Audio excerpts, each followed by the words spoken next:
ঈশ্বর ঈশ্বর পরমেশ্বর সচ্চিদানন্দ ঘন বিগ্রহ অনাদির আদি সর্বকারণের কারণ অনন্ত কোটি ব্রহ্মাণ্ডের অধিনায়ক নন্দনন্দন ব্রজেন্দ্র নন্দন ভগবান শ্রীকৃষ্ণের অসীম অনুকম্পায় অসীম কৃপায় আমরা সকলে হরিকথা গুরুকথা ভাগবত কথা তথা ভাগবতীয় কথা শুনবার মানুষে উপনীত হয়েছে।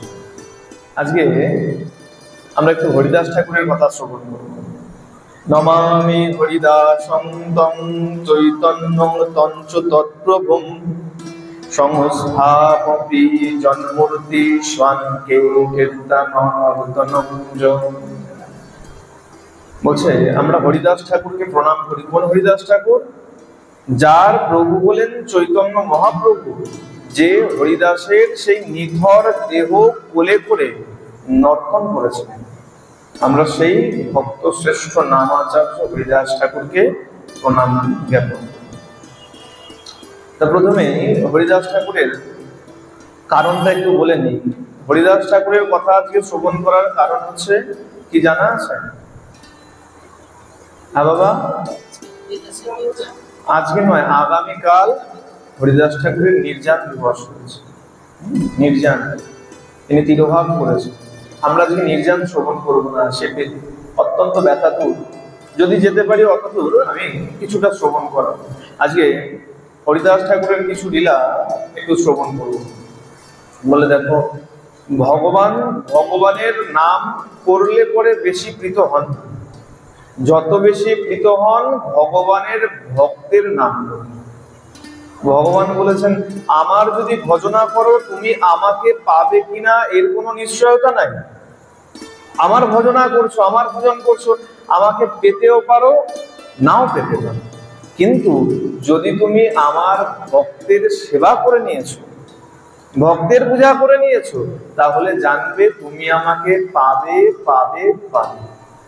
ভগবানকে প্রশ্ন করা হয়েছে, প্রভু এই তোমার সামনে এত এত ভোগ নৈবেদ্য দেওয়া হয়, তুমি তো কিছু খাও না, তুমি আস্বাদ পাও কি করে? স্বাদ গ্রহণ করো কিভাবে? স্বাদ পাও কি করে? আপনি যদি কিছু না খান, আপনি মনে করুন দৃষ্টি ভোজন করছেন, দেখবেন এই তেঁতুল দেখলে পরে বা তেঁতুলের নাম শুনলেই জিভে জল চলে আসে, তাই তো? যতক্ষণ না খাবেন তার আস্বাদ বুঝতে পারবেন। আস্বাদ কেমন? ভগবানকে প্রশ্ন করছে, আপনি তো দৃষ্টি ভোজন করেন, দর্শনের মাধ্যমে প্রসাদ করেন, আপনি স্বাদ বুঝেন কি করে? বলে দেখো, আমি স্বাদ বুঝি কি করে জানো? আমি সমস্ত ভক্তের জিহ্বার মধ্যে বসে থাকি। ওই ভক্ত যখন যখন এই প্রসাদ গ্রহণ করে, আমি তখন তখন সেই স্বাদ গ্রহণ করি।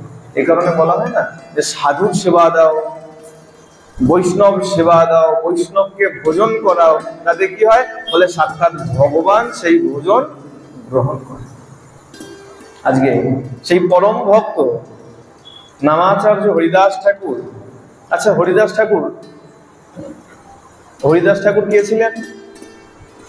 পূর্ব জীবনে ব্রহ্মা ছিলেন, অপরাধ করেছিলেন। আচ্ছা দেখুন, একটা সূত্রপাত হয়ে গেল।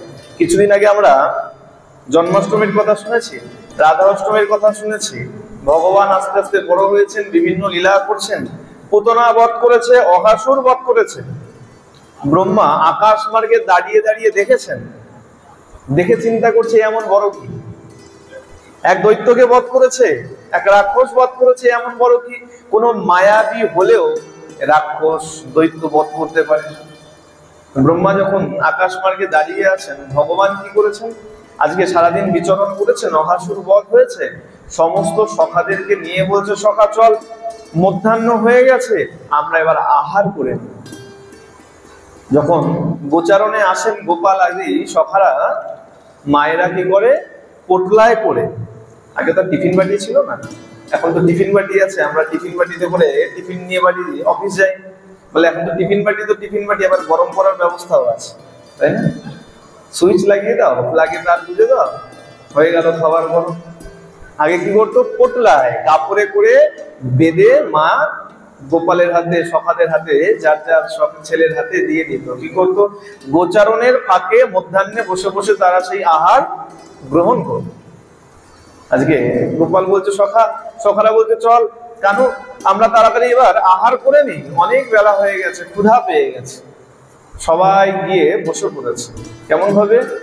গোপাল বসেছে মাঝখানে, আর গোপালকে ঘিরে চারোদিক থেকে সব সখারা গোল করে বসেছে, যেন মনে হচ্ছে একটা পদ্মফুল ফুটে রয়েছে।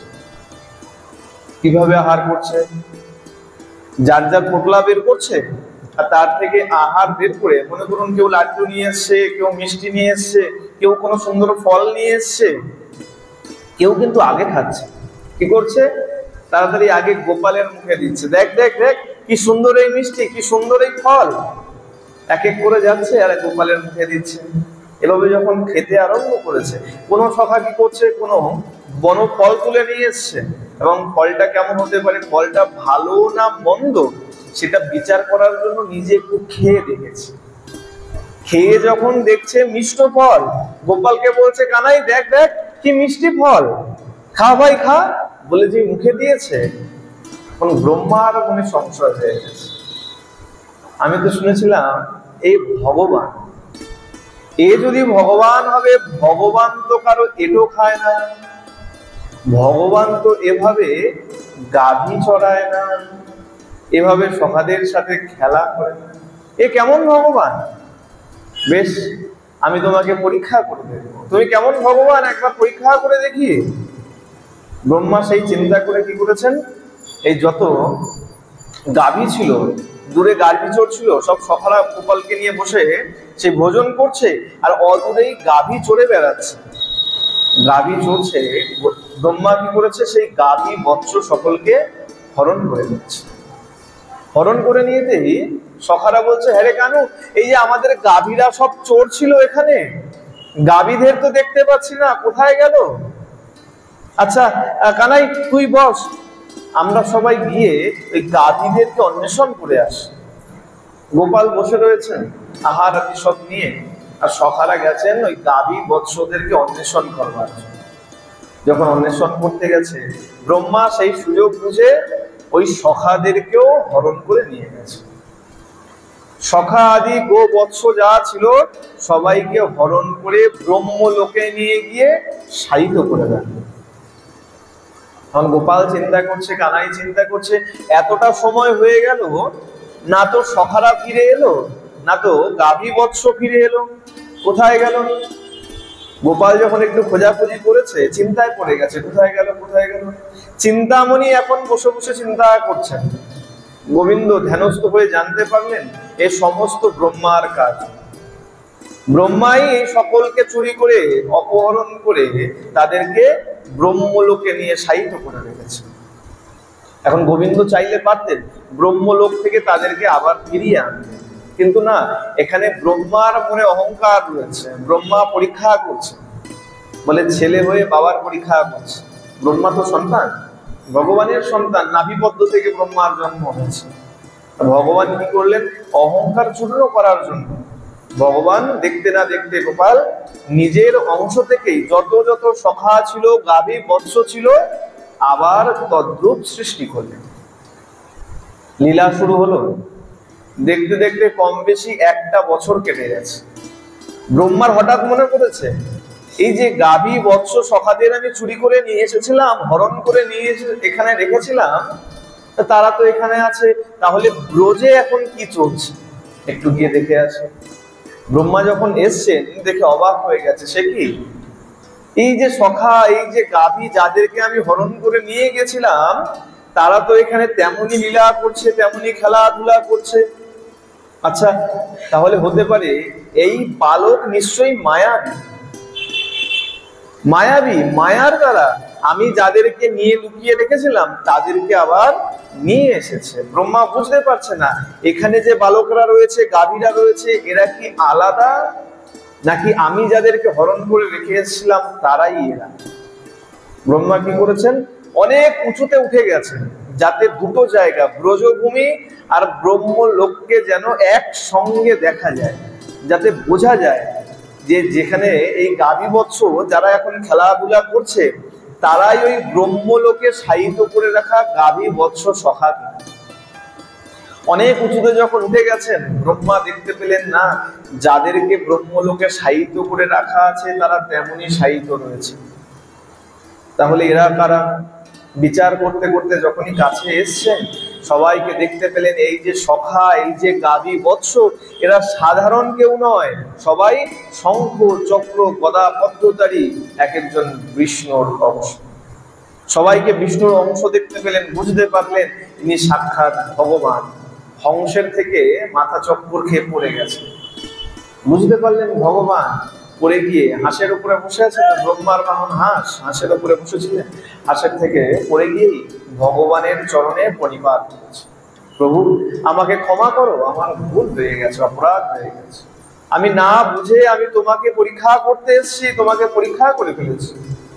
ভগবান কিন্তু একটা শব্দ প্রয়োগ করেন, একটা কথাও কিন্তু বলেন নাই, কিচ্ছু বলেন নাই। অনেক অনেক স্তব করেছেন ব্রহ্মা, 40টা শ্লোকে স্তব করেছেন, কিন্তু ব্রহ্মার কোন স্তবে ভগবান কোন প্রতি উত্তর দেন না। ভয় পেয়ে গেছেন ব্রহ্মা, তাড়াতাড়ি কি করেছেন, ভগবানকে 3 বার প্রদক্ষিণ করেছেন। প্রদক্ষিণ করে তিনি ব্রহ্মলোকে চলে গেছেন। ভগবানকে কবার প্রদক্ষিণ করতে হয়? হ্যাঁ, 4 বার প্রদক্ষিণ করতে হয়। তাহলে ব্রহ্মা 3 বার করলো কেন? ভয় পেয়ে, ভীত হয়ে গেছেন। ভয় পেয়ে তিনি ভুল ক্রমে 4 বারের পরিবর্তে 3 বার প্রদক্ষিণ করে ব্রহ্মলোকে চলে গেছে। ব্রহ্মলোকে গিয়ে এখন বিচার করছেন যে অপরাধ তো করেছি, এই অপরাধ খণ্ডনও করতে হবে, কি করে করা যাবে? তিনি ধ্যানস্থ হয়ে তিনি জানতে পারলেন যে এই দাপরের অন্তে, এই দাপরের যখন অন্ত হবে আর কলির প্রথম চরণে ভগবান শ্রীকৃষ্ণ চৈতন্য মহাপ্রভু হয়ে অবতীর্ণ হবে। তাহলে এটাই হলো সর্বশ্রেষ্ঠ সময়, যে সময় আমি গিয়ে ভগবানের ভজনা করে আমার এই অপরাধ থেকে আমি মুক্ত হতে পারি। নিজের পিতাকে, নিজের প্রভুকে, নিজের ভগবানকে এত হীন ভাবে আমি পরীক্ষা করেছি, এত নীচ ভাবে, বেশ আমি ওই নিচ কুলে গিয়েই জন্মগ্রহণ করব। এই কারণেই হরিদাস ঠাকুর যবন কুলে এসে জন্মগ্রহণ করেছেন। অনেক জায়গায় বলা হয় যে না তিনি ব্রাহ্মণ কুলে জন্মগ্রহণ করেছেন, কিন্তু চৈতন্য চৈতামৃতে এর কোনো উল্লেখ পাওয়া যায় না। অনেক শাস্ত্রে বলা আছে যে তিনি মজুমদার পরিবারে জন্মগ্রহণ করেছিলেন, ব্রাহ্মণ বংশে জন্মগ্রহণ করেছিলেন, ছোটবেলাতেই পিতা মাতা উভয়কেই হারিয়েছিলেন। আর তারপরে এক যবন, এক মুসলমান তাকে কুড়িয়ে নিয়ে পালক পিতা হিসাবে তাকে বড় করে তুলেছেন। আর ছোটবেলায় তার নাম ছিল, কি নাম ছিল? হারেশ। ছোটবেলায় হরিদাস ঠাকুরের নাম ছিল হারেশ। আর ছোট থেকেই উদাস, বাবা গাভী গরু বাছুর দিয়ে দিত, চড়াতে যেত, আর কি করতো, হারেশ বসে থাকতো গাছতলায়, আর গরু বাছুর সব অন্যের ক্ষেতের ফসল খেয়ে একদম নষ্ট করে দিত। কোথায় হারেশ, কোথায় হারেশ? হারেশকে খুঁজতে খুঁজতে দেখা যেত ওই গাছের তলায় বসে বসে ওই ছোট্ট হারেশ হরিনামে মত্ত হয়ে গেছে। অনেক বকাঝকা করতো। এই ছোট্ট হারেশ দেখলো যে না, আমি এখানে থাকলে আমি সাধারণ ভজন কিছুই করতে পারবো না, নাম জপ করতে পারবো না, আর এরা আমাকে এই ধর্ম আচরণ করতেও দেবে না। কেন? বলে পালক পিতা তো যবন, আর সে চাইবে তার ধর্ম অনুসরণ করতে। তুই আমার ছেলে, আমার ঘরে থেকে অন্যের ধর্ম কেন করবি? হারেশ কি করলো, ওই ছোটতে যখন হরিনাম করতে পারলো না, আস্তে আস্তে নিজের পিতা মাতার গৃহ ত্যাগ। আচ্ছা, হরিদাস ঠাকুর এই ব্রহ্মার আরেকটা কারণ আছে। একটা তো শুনলাম যে ভগবানকে পরীক্ষা করতে গিয়ে ভগবানের অভিশাপ, মানে ভগবানের চরণে অপরাধ করে তিনি যবন হয়ে জন্মগ্রহণ করলেন। আরেকটা কথা পাওয়া যায় শাস্ত্রে, আরেকটা কথা পাওয়া যায়। কি কথা বলছে? ঋচিক ঋষি বলে এক ঋষি ছিলেন। এই ঋচিক ঋষির পুত্র ছিলেন মহাতপা ব্রহ্মা। এটা পাওয়া যায় গৌর গণোদ্দেশ দীপিকা, কবি কর্ণপুরের রচনা, সেখানে বলা হচ্ছে এই হরিদাস ঠাকুর তিনি হলেন ঋচিক ঋষির পুত্র ব্রহ্মা আর আমাদের ভক্ত শ্রেষ্ঠ প্রহ্লাদের মিলিত অবতার হলেন এই হরিদাস ঠাকুর। তাহলে তিনি কেন হরিদাস হয়ে আসলেন, ঋচিক ঋষির পুত্র ব্রহ্মা? বলছে কারণ আছে। একদিন কি করেছে, ঋচিক ঋষি সেবা করতে বসেছে। আচ্ছা, জানতে হবে গোবিন্দের সেবা আর গোবিন্দ বাদ দিয়ে ব্যতি রেখে অন্য যত দেব দেবতার সেবা আছে তার মধ্যে কিন্তু তফাৎ আছে। অন্য দেব দেবতার সেবা পূজা দেখবেন, এটা কোনো কাউকে কটাক্ষ করছে না, এমনি সাধারণভাবে সবাই পরীক্ষা করে দেখতে পারে। অন্য যত দেব দেবতা দেখবেন অধিকাংশই পূজা করা হয় একটুখানি স্বার্থ ভাব, মনের মধ্যে একটু উগ্র ভাব থাকে। দেখবেন আরতি দেখলে বুঝতে পারবেন। আর যদি কোনো মন্দিরে কোনো বাবাজি মহারাজের আরতি দেখেন তাহলে ফারাক বুঝতে পারবেন, মনে অত্যন্ত প্রশান্তি লাগবে। দুর্গাপুজোয় দেখবেন আরতি করে কত কত জায়গায় একদম নেচে নেচে নেচে নেচে, আরতির কোনো না তো কোনো রকম ওই আপনার কি বলে ক্রম আছে, আর না তো দেখানোর কোনো ভঙ্গি আছে। তিনি চিন্তা করছেন কত ভালো লাগছে, আর আমাদের মধ্যে বিচার নাই, মনে করছে আরে বাবা পুরোহিত মশাই তো একদম আচ্ছা রকম নাচছে, কত সুন্দর আরতি করছেন। না না, আরতি কোনো দেবদেবীর পূজায় ওই রকম আরতির বিধান নাই, কোনো শাস্ত্রে নাই। শুধু আপনারা শুনছেন তাই নয়, এই কথা হয়তো ইউটিউবের মাধ্যমে অনেক জায়গায় শোনা যাবে। আমি একদম গ্যারান্টি দিয়ে বলছি, এরকম কোন শাস্ত্রে লেখা নাই যে নেচে নেচে আপনাকে আরতি করতে হবে। কোথাও কোনো দেব দেবতার পূজায় এমন বিধান নেই। আর গোবিন্দের পূজায় মোটেই নয়। গোবিন্দের পূজায় আরতি কেমন ভাবে হবে? ভক্তি দিয়ে, নম্র ভাবে, বিনয়ী ভাবে। আপনার দাঁড়ানোর মধ্যে বোঝা যাবে যে না আপনি বিনয়ী কিনা, নম্র কিনা, আপনার মধ্যে ভাব এসছে কিনা। দেখবেন এক একজন বাবাজি মহারাজকে দেখা যায় আরতি করে, তাদের অঙ্গ দেখলেই মনে হয় তার মধ্যে যেন একদম যে সখীদের ভাব চলে এসছে। বৃন্দাবনে যারা গেছেন তারা হয়তো অনেক মঠ মন্দিরে দেখবেন যে এক এক বাবাজি আরতি করে মাথায় ঘোমটা দিয়ে দেয়, আর তাদের ভঙ্গিমা দেখলে মনে হয় সাক্ষাৎ কোন সখী যেন গোবিন্দের, রাধা গোবিন্দের আরতি করছে। গোবিন্দের সেবা সম্পূর্ণ আলাদা, এখানে সম্পূর্ণ ভক্তি ভাব, এখানে কোনো স্বার্থ ভাব নিয়ে পূজা করলে গোবিন্দ কখনো স্বীকার। আমি মনে মনে ভাবছি অনেক ভালো আরতি করছি, তাহলে হবে না, ভক্তি নিয়ে করতে হবে, ক্রম তোমাকে মনে রাখতে হবে, তারপরে কি যাবে আর আগে আরতি কোথায় করতে হবে। দেখবেন অনেক জায়গাতে দেখা যায়, এটা কিন্তু কাউকে কটাক্ষ করছি না, আমি শাস্ত্রের বাক্য বলছি, কেউ ভাববেন না আমি কোনো পুরোহিত, আমি নিজেও একজন পুরোহিত, আমি কোনো পুরোহিতকে কিন্তু অপমান করছি না। আরতি কখনো উল্টো ফের ঘোরে না, আরতি কখনো উল্টো ফের ঘোরে না, এটা মাথায় রাখতে হবে। কিরকম করবে? সবসময় ঘড়ির মতন গোল করে ঘোরাতে হবে, এবং সেই ঘোরানোর মধ্যে ভক্তি রাখতে হবে। যে দেবতাকেই করুন, কি মা দুর্গা, কি ভোলানাথ, আপনি যদি মনে করেন মহিষাসুরকেও করছেন, তিনিও যখন দেবীর স্পর্শে রয়েছে, সেও দেবতা, তাকেও ভক্তি করে। এখন অসুর মানে একদম দাঁত খিচিয়ে আমি করছি না, সেটা করছি। আরতির মধ্যে নম্রতা রাখে। তা বলছে কেন? বলে এই নম্রতা, এই পদান্যতা, এই যে হরিদাস ঠাকুর এই সেবার মধ্যে, ঋচিক ঋষি যখন সেবায় বসেছে, সেবায় বসে দেখছে তুলসী পাতা নাই, তুলসী পাতা সমাপ্ত হয়ে গেছে, নাই তুলসী পাতা। সন্তানকে ডাক দিয়েছে, বাবা তাড়াতাড়ি আয়, এই আমি গোবিন্দের সেবায় বসে গেছি, তুলসী পাতা নাই, তা তাড়াতাড়ি আমাকে কিছু তুলসী পত্র চয়ন করে দে। তুলসী পত্র চয়ন করতে গেছে, তুলসী পত্র চয়ন করারও বিধান আছে। তুলসী পত্র কখনো গাছের থেকে সম্পূর্ণ গোটা শুদ্ধ তুলতে নেই। তাহলে কিভাবে তুলতে হয়? যতটা বোটা আছে অর্ধেকটা গাছের সঙ্গে লেগে থাকবে, আর অর্ধেকটা তুলে নিয়ে আসবে। মনে করুন এই যে তুলসী পত্র দেখতে পাচ্ছেন তো, এই সম্পূর্ণটা মনে করুন এটা গাছের সাথে লেগে আছে, দেখা যাচ্ছে তো সবার, এইটা গাছের সাথে লেগে আছে। তাহলে আমি গাছের থেকে কখনো টেনে তুলব, তাহলে এই মাঝখান থেকে এই বোটাটার অর্ধেকটা ভেঙে, যেভাবে ভাঙা যায়, অর্ধেকটাকে ভেঙে অর্ধেকটা গাছের সঙ্গে থাকবে, আর অর্ধেকটা আপনার পাতার সঙ্গে। এটা হলো তুলসী পত্র চয়নের বিধান।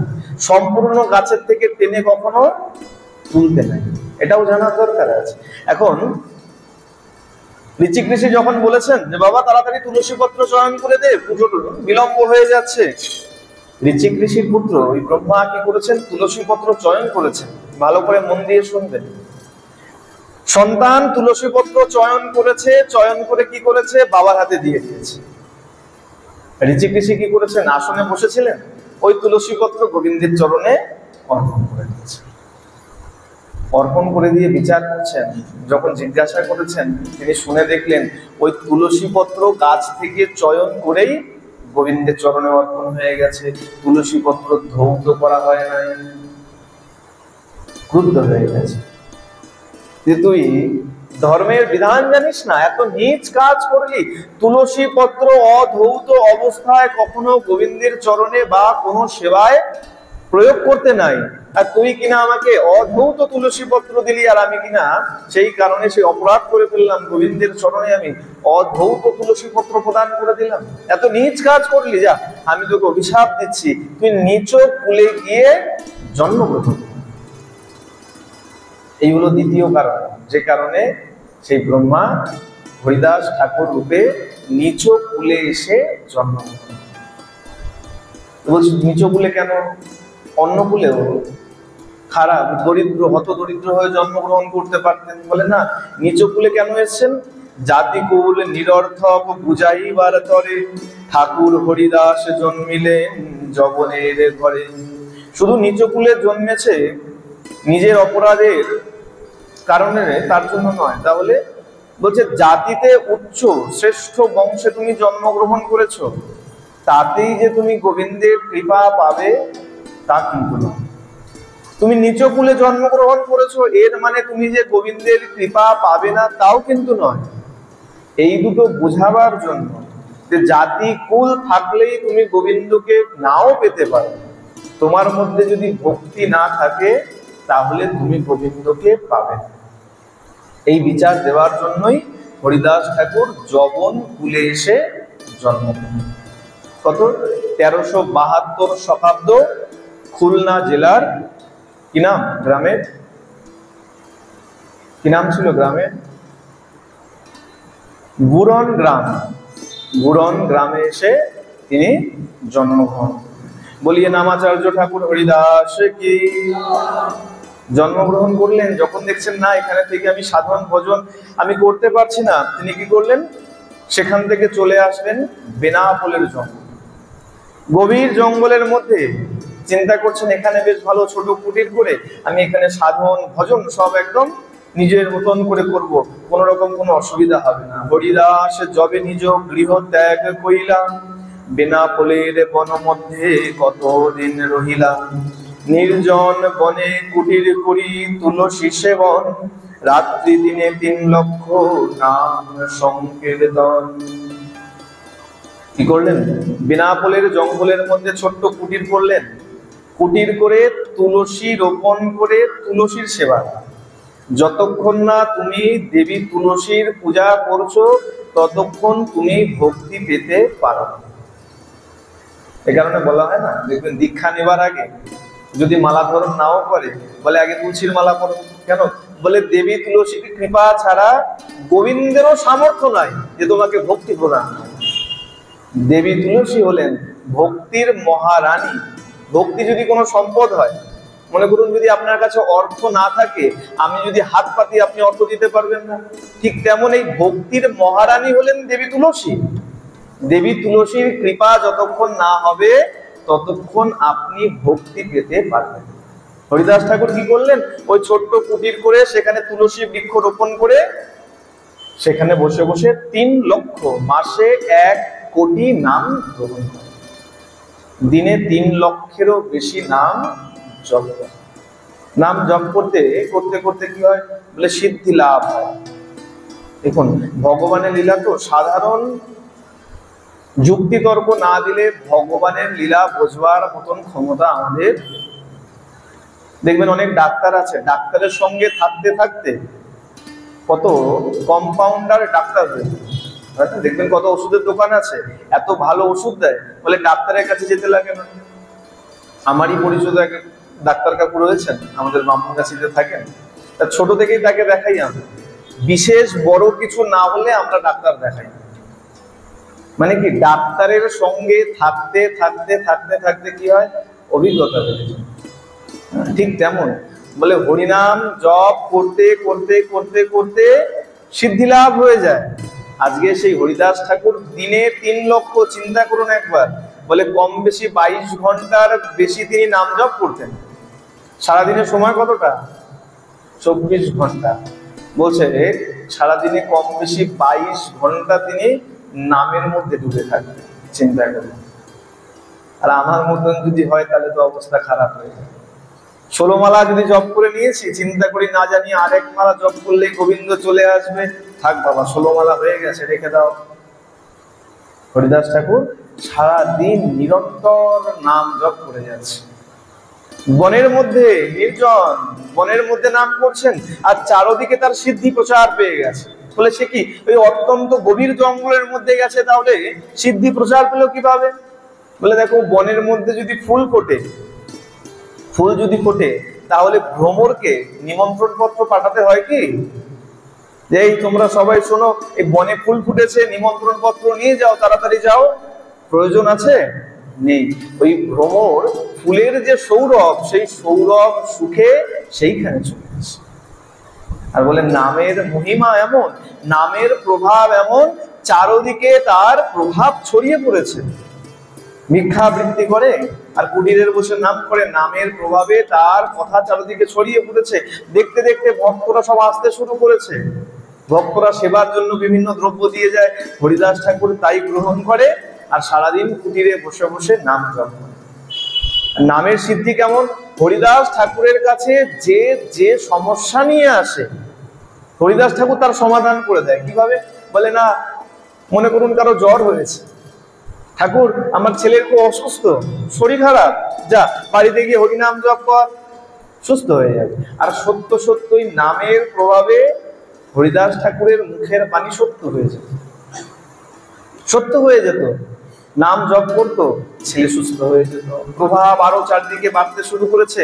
সেখানকার রাজা ছিলেন রাজা রামচন্দ্র খা, সংবাদ পেয়েছেন এমন এক বৈরাগী এসছে, এমন এক বাবাজি এসছে যে তার প্রভাব চারদিকে ছড়িয়ে পড়েছে। চারদিক থেকে লোক এসে তার কুটিরে ভিড় করে থাকে। চিন্তা করছে এরকম যদি চলতে থাকে তাহলে আমার জমিদারি তো আর চলবে না। তাহলে কি করতে হবে? তাকে ভণ্ড বলে এই গ্রামের থেকে তারা কথা। এখন বাবাজি যার এত প্রচার ছড়িয়ে গেছে, তাকে ভণ্ড বললেই তো হবে না, তার জন্য প্রমাণের প্রয়োজন। কি করেছেন? কোন প্রকারে হরিদাসের ছিদ্র নাহি পায়, বেশ্যাগণ আনি করে ছিদ্রের উপায়। চিন্তা করছে কি করে এই বাবাজির দোষ খুঁজে পাওয়া যায়। দোষ যদি না দেখানো যায়, তাকে এই গ্রাম থেকে তাড়ানো যায়। রাজা রামচন্দ্র খা মনে মনে বিচার করলেন, ইন্দ্র কি করেছিল? বিশ্বামিত্রের ধ্যান ভঙ্গ করার জন্য অপ্সরাদেরকে ডেকেছিল, অপ্সরাদেরকে প্রেরণ করেছিল, মেনকাকে প্রেরণ করেছিল। বেশ, আমার কাছে তো মেনকা নাই, আমার কাছে বেশ্যাগণ রয়েছে, বেশ্যাদেরকে ডেকেছেন। বলে শোনো, তাদের এসো দিকে, তোমাদের বিশেষ কাজ আছে। কি কাজ? বেশ্যাগণে কহে, এই বৈরাগী হরিদাস, তুমি সব করো ইহার বৈরাগ্য ধর্মনাশ। তোমরা যাও তাড়াতাড়ি এই বৈরাগীর যে বৈরাগ্য ধর্ম নষ্ট করে দাও। তাহলে কি হবে? বৈরাগ্য ধর্ম নাশ যদি হয়ে যায়, একে এই গ্রাম থেকে আমি তাড়িয়ে দিতে পারবো, এর প্রচার আর ছড়াবে না। বেশ্যাগণ মধ্যে এক সুন্দরী যুবতী, সেই কহে 3 দিবস হরিবতার মতি। তাদের মধ্যে, বেশ্যাদের মধ্যে একজন ছিলেন, নাম তার লক্ষ্মীহীরা। লক্ষ্মীহীরা বললে, এ আর বড় কথা কি? আমি কত বড় বড় রাজা মহারাজাকে রাতারাতি ফকির বানিয়ে দিয়েছি। বেশ, আপনি চিন্তা করবেন না, আমাকে 3টে দিন সময় দিন, আমি কথা দিচ্ছি এই 3 দিনের মধ্যে আমি একে এর ধর্মনাশ করবো, একে ভণ্ড বলে প্রমাণ করবো। বেশ, রাজা রামচন্দ্র খা বলছে, বেশ তাহলে আমার পাইক নিয়ে যাও, সৈন্য সামন্ত নিয়ে যাও, ধরে তো আনতে হবে। যদি ভ্রষ্ট বলে প্রমাণ করতে পারো, তাহলে ওই বাবাজিকে ধরে তো আনতে হবে। লক্ষ্মীরা বলছে, সে কথা পরে হবে, আগে আমি সঙ্গ করি, আগে বুঝে নেই, তারপরে প্রয়োজন হলে আমি পাইক নিয়ে যাব। সন্ধ্যা হয়েছে, নির্জন হয়ে গেছে। সারাদিন অনেক ভক্তের সঙ্গ করে হরিদাস ঠাকুর, কিন্তু রাত্রবেলায় নির্জনে বসে নাম করে। যখন সন্ধ্যা হয়েছে, লক্ষ্মীরা এখন গেছেন, গিয়ে কি করেছে, তুলসী নমস্করি হরিদাসের দ্বারে যাইয়া, গোসাইয়ের নমস্করি রহিল দণ্ডাইয়া। হরিদাস ঠাকুরের কুটিরের সামনে তুলসীকে দেখে, দেখুন সেই বিশ্বাস, সনাতন ধর্মের প্রত্যেক বাড়ির সামনে দেবী তুলসী কিন্তু দণ্ডায়মান। সেই লক্ষ্মীরা গিয়ে তুলসীকে প্রণাম করেছেন, প্রণাম করে হরিদাস ঠাকুরের সামনে চুপচাপ দাঁড়িয়ে আছে। হরিদাস ঠাকুর কিন্তু কোনো কথা বলেন নাই। হরিদাস ঠাকুর ইশারায় জিজ্ঞাসা করেছেন, ইশারাতে বলছে, মা তুমি বসো, আমার এক ব্রত আছে, এই ব্রত যতক্ষণ না সমাপ্ত হচ্ছে আমি ততক্ষণ তোমার সঙ্গে বার্তালাপ করতে পারছি। ইশারায় বলেছেন, লক্ষ্মীরা বসে গেছেন। লক্ষ্মীরা বসে থাকতে থাকতে আর হরিদাস ঠাকুরের নাম শুনতে শুনতে সেই রাত্র ভোর হয়ে গেছে, সূর্য উদয় হয়ে গেছে। লক্ষ্মীরা আবার ফিরে গেছে। রামচন্দ্র কাকে গিয়ে বলছেন, মহারাজ চিন্তা করবেন না, এই ঠাকুর বলেছে, আমাকে অঙ্গীকার করেছে যে তার সংখ্যার ব্যাপার আছে, সংকল্প আছে, সেই সংকল্প পূর্ণ হলেই তিনি আমার সঙ্গে সাক্ষাৎ করবেন। বেশ, যথারীতি দ্বিতীয় দিবসেও আবার রাত্রবেলায় সেই লক্ষ্য হীরা সুন্দর করে সেজিয়ে গুজে আবার গেছে ঠাকুরের কাছে। ঠাকুর কি করছে, ঠাকুরের চারদিকে লোকের ভিড় রয়েছে। সেই সমস্ত ভক্তদের উদ্দেশ্যে হরিদাস ঠাকুর বলছেন, শোনো গায়ের নরনারী আমার কথা শোনো, আমায় ঘিরে তোমরা সবে নীরবে দাঁড়ায় আছো কেন?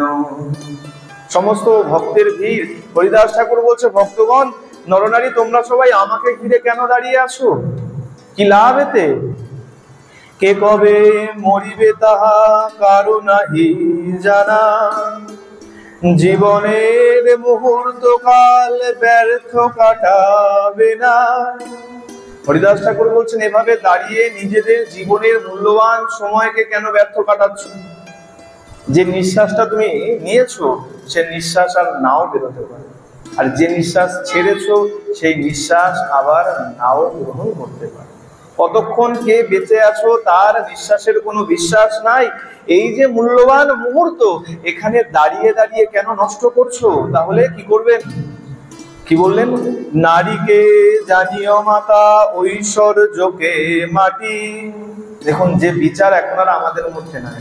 হরিদাস ঠাকুর বললেন, নারীকে জানিও মাতা। এখন সেই বিচার আমাদের মধ্যে নাই। আমরা কোথায় পশু হয়ে গেছি সবাই। মাতা তো দূরের কথা, নিজের বোনও ভাবি না পর্যন্ত। আর হরিদাস ঠাকুর তাই বললেন, নারীকে জানিও মাতা ঐশ্বর্যকে মাটি, সদা সর্বলবে নাম হয়ে ভিতর বাহিরে খাটি। অন্তর আর বাহিরকে শুদ্ধ করে, বলেনি কেবল বাহির শুদ্ধ করে নাম করতে, না না না। মনের মধ্যে কুৎসা রয়েছে, মনের মধ্যে অন্যের ক্ষতি চিন্তা করছি, ওদিকে স্নান করে শুদ্ধ বসন করে মালা জপ করতে বসেছি, সেই মালা জপ করে কোনো কাজ।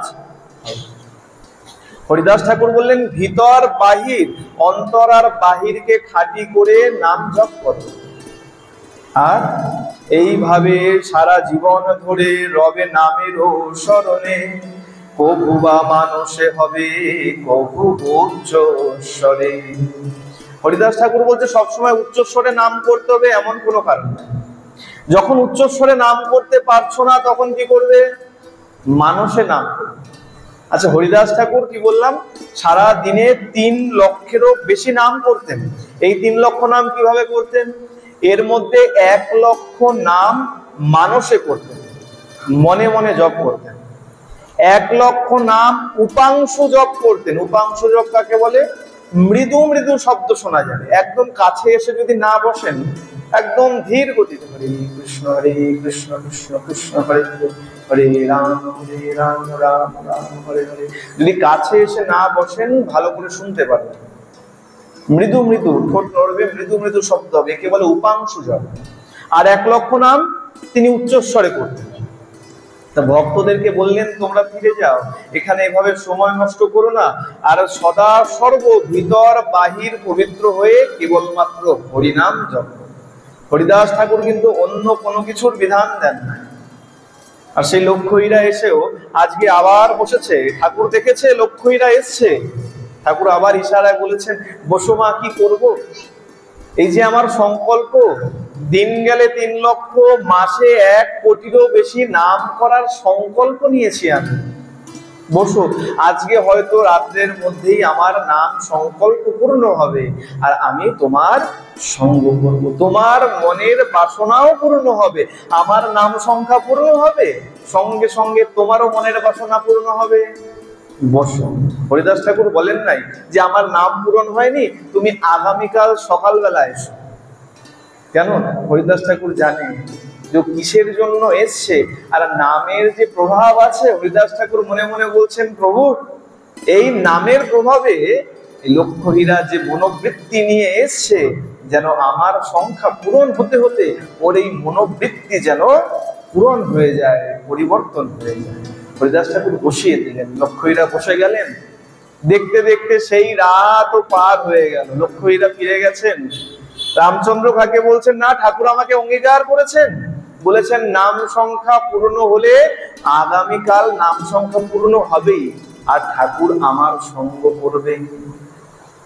বেশ, যথারীতি পর দিবসে আবার তিনি সুসজ্জিতা হয়ে, সুন্দর করে বেশভূষা করে, অলংকার পরিধান করে, শৃঙ্গার করে আবার ঠাকুরের কাছে গিয়ে উপস্থিত হয়েছে।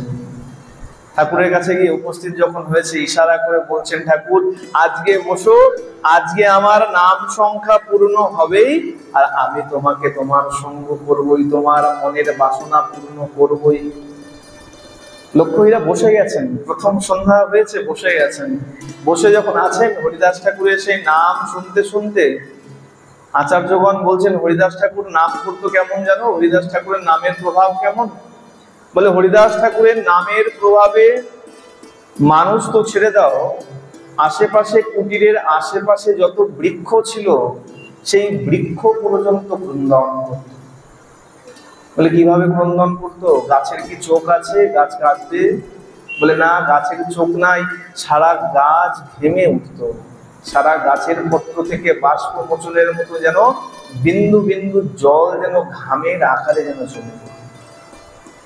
আর সেই নাম, হরিদাস ঠাকুরের মুখের থেকে উচ্চারিত সেই নাম, লক্ষ্মীরা বসে শ্রবণ করতে করতে মনে মনে চিন্তা করছেন, না ঠাকুর আর দেখতে দেখতে 2 দিন পার করে দিয়েছে, আমার হাতে আর অন্তিম দিন রয়েছে, আর বিলম্ব করলে হবে না।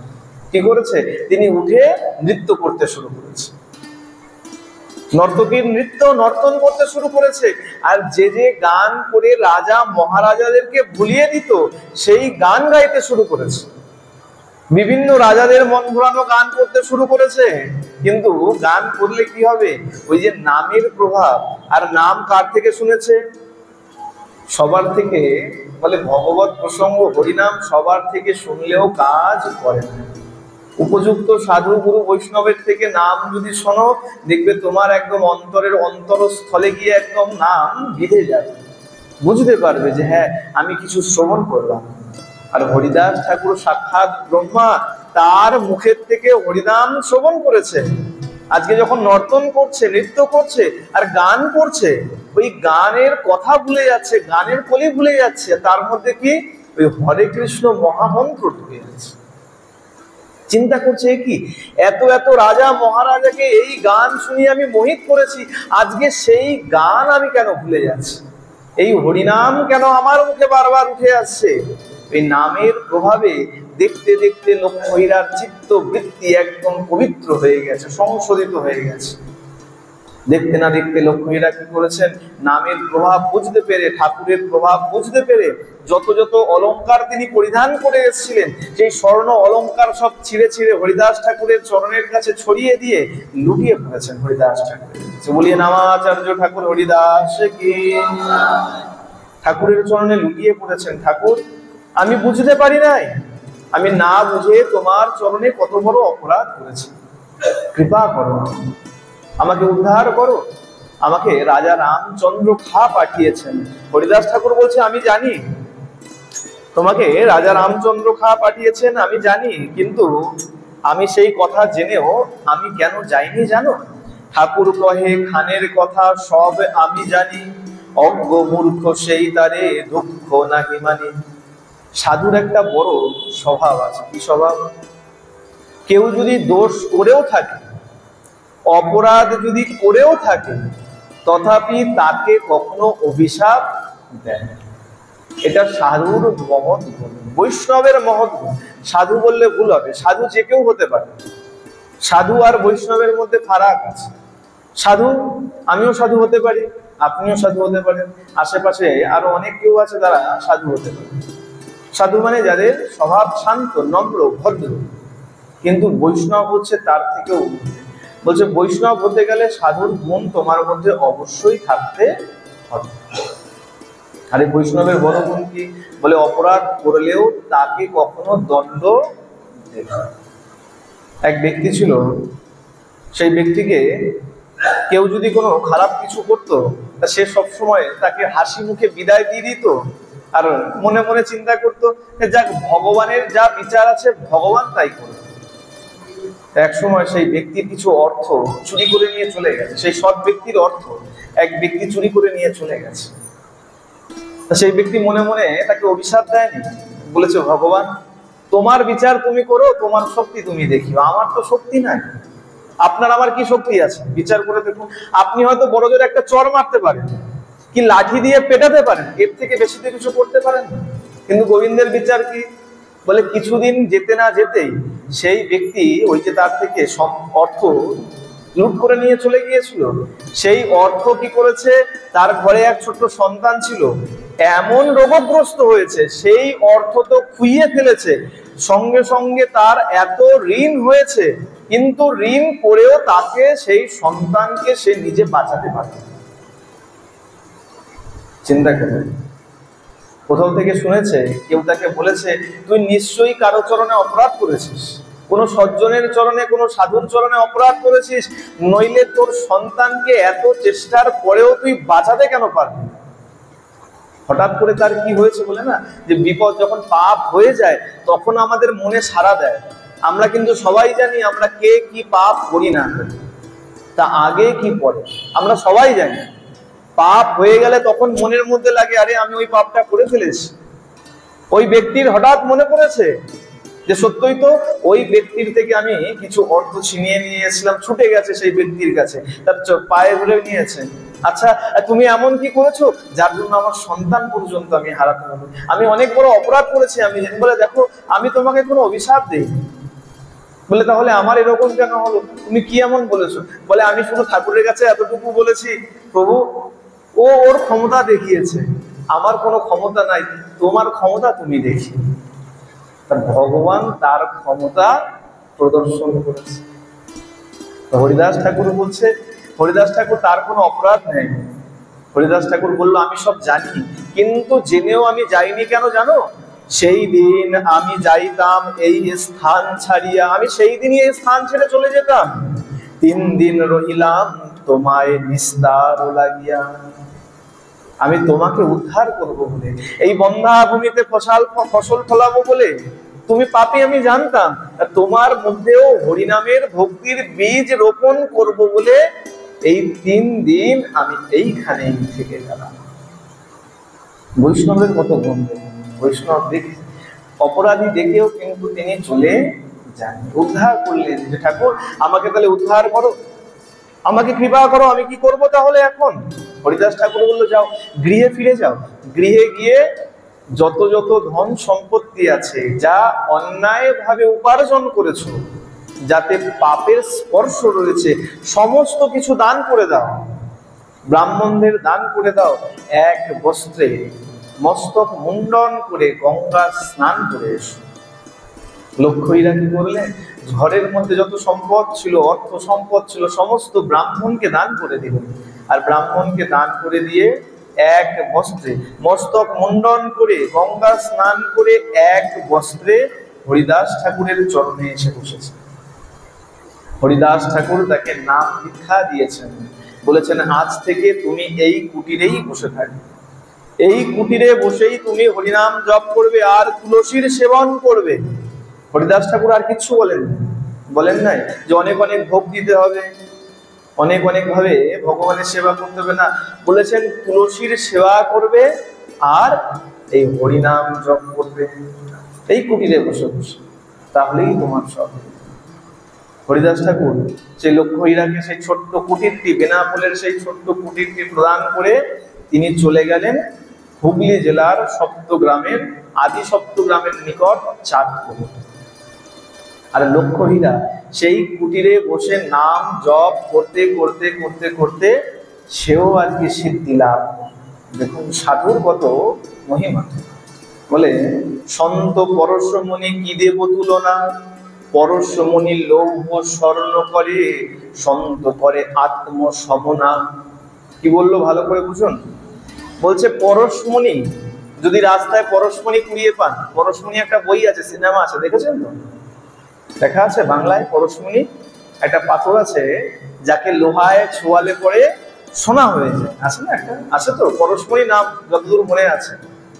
তো পরশমণি তুলনা করছেন, পরশমণি কি করতে পারে? লোহাকে খুব বড় জোর হলে সোনা করতে পারে। এমন নয় যে একটা পরশমণিকে লোহাতে ছোঁয়ালাম আবার এটাও পরশমণি হয়ে যাবে, একে আবার আরেকটা লোহাতে ছোঁয়ালে পরশমণি হবে, না না না, পরশমণির সেই ক্ষমতা নাই যে সে অপরকে পরশমণি বানাতে পারে না। কি করতে পারে? বড় জোর সোনা করতে পারে। কিন্তু সাধু সন্তের মহিমা কেমন? বলছে সন্ত অপরকে নিজের মতন করতে পারে। নিজে যেমন সাধু আছে, অপরকে লক্ষ্য হীরাকে কি করলেন? হরিদাস ঠাকুর নিজে যেমন লক্ষ্য হীরাকে তেমন বানিয়ে দিলেন। এ কারণে দিক দিগন্ত থেকে, চারদিক থেকে লক্ষ্য হীরাকে দেখবার জন্য আজকে সবাই ছুটে আসতে শুরু করলো। প্রসিদ্ধ কুলোটা হইল পরম মহান্তি। যে কুলোটা ছিল, যার মুখ দেখলে পাপ মনে করতো সবাই, যাকে পথে দেখলে পরে মুখ ফিরিয়ে নিত সবাই, আজকে তাকে দেখার জন্য দূর দিগন্ত থেকে, দূর দেশ থেকে আজকে সবাই আসতে শুরু। প্রসিদ্ধ কুলোটা হইল পরম মহান্তি।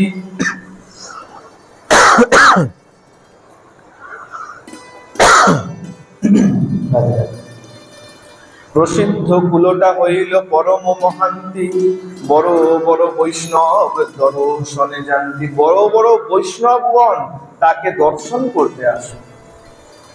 হরিদাস লক্ষ্য হীরাকে নিজের মতন করে দিলেন। আজকে লক্ষ্য হীরা সেই বেনাপোলের জঙ্গলে বসে বসে সেখানে হরিনাম জপ করেন।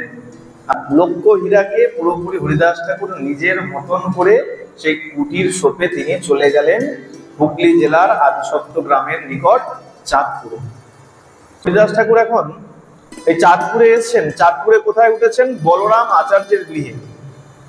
এই বলরাম আচার্যকে হুগলি জেলার দুই জমিদার হিরণ্য দাস আর গোবর্ধন দাস, যদিও তাদের উপাধি ছিল মজুমদার, হিরণ্য মজুমদার আর গোবর্ধন মজুমদার। তারা সেই রাজত্বে তাদের কুলপুরোহিত ছিলেন বলরাম আচার্য। এই বলরাম আচার্যের গৃহে হরিদাস ঠাকুর এসে উঠেছিলেন। আরেকদিন এই বলরাম আচার্যের কাছে গোবর্ধন দাসের পুত্র, আমাদের স্বরগোস্বামীর অন্যতম গোস্বামী রঘুনাথ দাস গোস্বামী, তার কাছে বিদ্যা অধ্যয়ন করতেন। এই হরিদাস ঠাকুর যখন বলরাম আচার্যের গৃহে অবস্থান করছেন, এই রঘুনাথ দাস গোস্বামী রঘুনাথ হরিদাস ঠাকুরের কৃপা পেয়েছিলেন, হরিদাস ঠাকুরের নামামৃত পান করেছিলেন, আর সেই কৃপাতেই তিনি পরবর্তীকালে মহাপ্রভুর চরণ লাভ করেছেন। বলে এমনি এমনি ভক্তি কিরকম? বলে ভক্তি কোথাও কিনতে পাওয়া যায় না, ভক্তি চাইলে পাওয়া যায় না। ভক্তি কি হয়? ভক্তি ট্রান্সফার হয়। সোজা কথায় বুঝবেন, ভক্তি এমন নয় যে আপনি কোথাও থেকে কিনে আনবেন, ভগবানের কাছে চাইলেন, ভগবান নিজে আপনাকে দিল না, তা হবে না। ভক্তি কি হয়? ট্রান্সফার হয়। মনে করুন আমার অ্যাকাউন্টে টাকা আছে, তো এখন তো সুবিধা হয়ে গেছে, গুগল পে। আপনি বললেন আমাকে 500 টাকা দাও, আমি 500 টাকা লিখে, আমার যে পিনকোড আছে লিখে যেই চেপে দিলাম, আপনার কাছে 500 টাকা চলে গেল। ভক্তিও তেমন, ভক্তিও তেমন। কিভাবে? বলে সাধুর চরণে তুমি যেই প্রণাম করেছো, তোমার মনকে যেই সাধুর চরণে লাগিয়ে দিয়েছো, ওই সাধুর মনের থেকে তার যে ভক্তি, তার যে আশীর্বাদ, ওই আশীর্বাদ রূপী ভক্তি তোমার মস্তকের মধ্য দিয়ে তোমার হৃদয়ে প্রবেশ করে গেছে। এই কারণে বলে সাধু দেখলেই আগে প্রণাম করো। কেন? এই যে আশীর্বাদ করে, ওইটাই হলো ভক্তি। ওই আশীর্বাদই তোমার মধ্যে ভক্তির জাগরণ ঘটায়। আর ওই রঘুনাথ দাস গোস্বামী হরিদাস ঠাকুরের প্রণাম করে, হরিদাস ঠাকুরের পদধূলি নিতে নিতে আর তার মুখনিসৃত হরিনাম শ্রবণ করতে করতে তার মধ্যে এমন ভক্তির জাগরণ হয়েছে, পরবর্তীতে সাক্ষাৎ মহাপ্রভুর চরণ পর্যন্ত লাভ হয়েছে। আর সেই হরিদাস ঠাকুরের, আজকে আর বিস্তারে যাচ্ছি না, হরিদাস ঠাকুরের নির্যান তিথি হচ্ছে আগামীকাল। এই বৈষ্ণব জগতের বড় ব্যথার সময়। বলে মহাপ্রভু এই হরিদাসের বিরহে, হরিদাস ঠাকুর কোনোদিন মহাপ্রভুকে স্পর্শ করতে দিতেন না। যখন নীলাচলে গিয়েছিলেন, হরিদাস ঠাকুরকে মহাপ্রভু রোজ স্নান করে জগন্নাথ দর্শন করে হরিদাস ঠাকুরের কাছে আসতেন। হরিদাস ঠাকুরকে একেবারে স্পর্শ করতে চাইতেন, আর হরিদাস ঠাকুর বারে বারে পিছিয়ে যেতেন। বলে ঠাকুর করো কি, আমি জবন, আমি নীচ, আমার দর্শনেও পাপ হয়, আর তুমি কিনা আমাকে স্পর্শ করবে? ঠাকুর বলছে, শোনো হরিদাস, আমি কেন তোমাকে স্পর্শ করতে চাই জানো? আমি নিজেকে পবিত্র করার জন্য তোমাকে স্পর্শ করতে চাই। কেমন বৈষ্ণব চিন্তা! সাক্ষাৎ রাধা মাধব, রাধা গোবিন্দের মিলিত তনু চৈতন্য ভগবান, তিনি বলছেন তার মধ্যে অপবিত্রের কি আছে? একবার বিচার করুন। খালি শুনলে হবে না, বিচার করতে হবে। যিনি সাক্ষাৎ ভগবান, তার মধ্যে অপবিত্রতার কি আছে? তিনি কি বলছেন? আমি তোমাকে স্পর্শ করতে চাই কেন? নিজেকে পবিত্র করার জন্য। কেন বললেন? আমাদের শিক্ষা দেওয়ার জন্য। সাধু গুরুকে স্পর্শ যদি করে নিয়েছো, তার গায়ের বাতাসও যদি তোমার গায়ে লেগে গেছে, জানবে তোমারও কোটি জীবনের পাপ খণ্ড হয়ে গেছে। সেই হরিদাস ঠাকুরকে স্পর্শ করতে দিতেন না।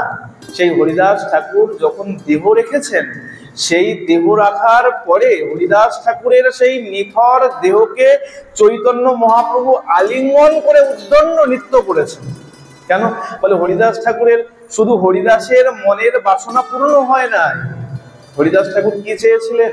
হরিদাস ঠাকুর বলেছিলেন, প্রভু আমি সংবাদ পেয়েছি যে তুমি খুব শীঘ্রই এই লীলা সাঙ্গ করে তুমি স্বধাম গমন করবে, আমি তোমার সেই লীলা দর্শন করতে পারবো। তাহলে আমি চাই তোমার আগে যেন আমি এই ধরাধাম পরিত্যাগ করতে পারি। মহাপ্রভু বলছে, হরিদাস শুধু নিজেরটাই বিচার করলে, আমারটা একবার বিচার করলে। তুমি যদি চলে যাও তাহলে আমার কি হবে?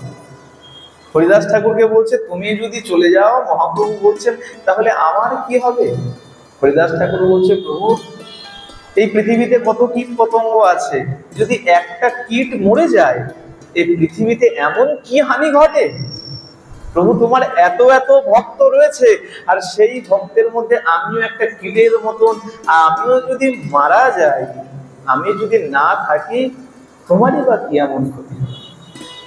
মহাপ্রভু বলছেন, বেশ, ভগবান তিনি সবার ইচ্ছা পূরণ করেন। জগন্নাথ তোমার ইচ্ছা পূরণ করলেন, তোমারও মনের বাসনা পূর্ণ হবে। আজকে চৈতন্য মহাপ্রভু সেই নিথর দেহকে আলিঙ্গন করে নিয়ে তিনিও বিচার করছেন, শুধু হরিদাসের একার মনের বাসনা পূর্ণ হয় নাই। হরিদাস চেয়েছিল আমার আগে যেতে, শুধু হরিদাসের মনের বাসনা পূর্ণ হয়নি, আজকে আমারও মনের বাসনা পূর্ণ হলো। কি মনের বাসনা? এই হরিদাসকে আমি স্পর্শ করতে পারতাম। এমন ভক্ত, এমন ভক্ত, এমন বৈষ্ণব যাকে আমি স্পর্শ করতে পারতাম না। হরিদাস আজকে তুমি আর কিছু বলতে পারবে না, আমাকে মানা করতে পারবে না। মহাপ্রভু সেই হরিদাসকে আজকে আলিঙ্গন করে জড়িয়ে ধরে উদ্দণ্ড নৃত্য করতে শুরু করেছে। সেই হরিদাস নির্যান আগামীকাল সেই ব্যথাতুর মুহূর্ত, যার জন্য আমরা এই হরিদাস ঠাকুরের সেই কথা শ্রবণ করলাম। এখানে এই হরিদাস ঠাকুরের চরিত্রাবলীর এখানে বিশ্রাম দিচ্ছি। শ্রী